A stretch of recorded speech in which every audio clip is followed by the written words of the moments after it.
There's a challenge. You are equally not innocent on this. How so? We gather you have a sister-in-law who is working at Parliament. Sister-in-law of mine? Yes.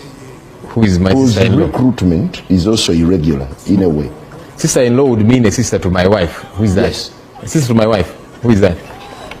Have you heard of these reports? I'm hearing it from you. They're also in well, now you're here. You're the one saying it, so you tell me who is my sister-in-law that works at Parliament or whatever. Who is that?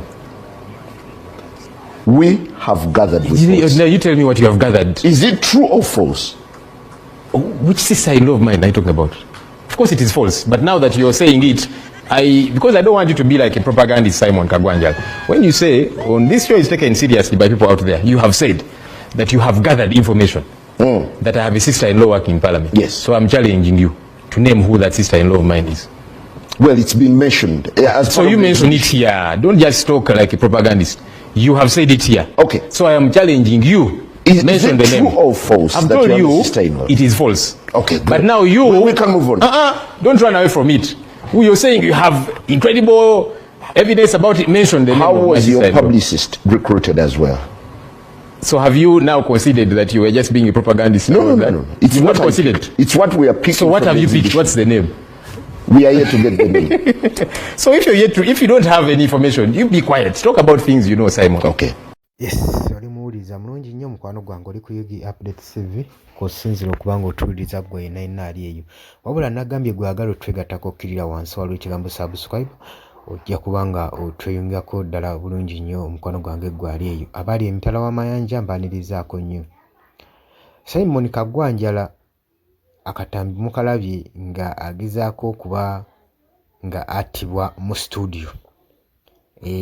Kakati abantu babeera ne gambolingi waabwe eyo nga baagala manyi kati waliwo ekintu ekyazzeewo.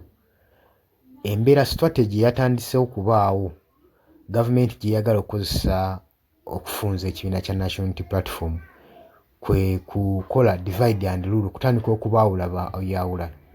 Batunuulira obunafu bwa Kyagulanyi nti ali so critical ku nsonga yonna eyeekuusa n'okuba nga olina akeekuusa ku gavumenti. Kyagulanyi aba akukyawa.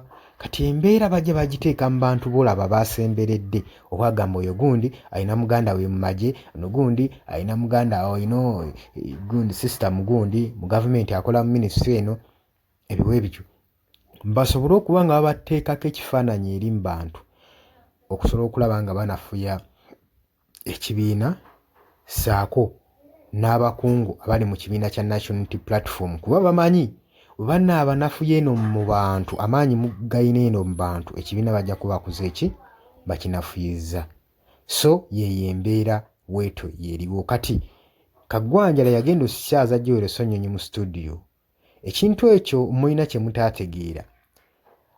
Abantu abamu gavumenti sebe esobola obbayitiramu nasobola okuba nga yalina omukisa oguhostinga. Abamugambye n'ebibuuzo by'alina okubuuza nga babimuwadde, wabula nga bamanyi ekibuuzo ky'alina okubuuza ekirina okukuba okutandika okutamwattamwa mu bantu.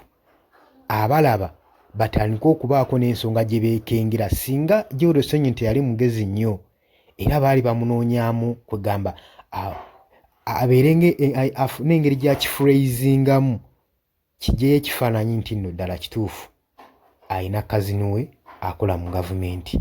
Ensi ekirabe batandika okubaako batandikira nti babalimba bonna bakolera ki gavumenti, bali mu kubuzaabuza abantu nakukolera gavumenti. Ekyo nakyo mulina kimanya kisobola okubaawo, kisoboka nga basobola okubuuza ekibuuzo ky'otamanyi nk'omutwe n'amagulu naawe ate nga tuli sure nakyo noleko kugamba obaawo ekito bwe kiri. Kati wogambira nti I'm not sure, of course oba olaba gye biraga. Bategeeza nti badde bawuliza balungi, mubale kwekumira ku Yugi Updates.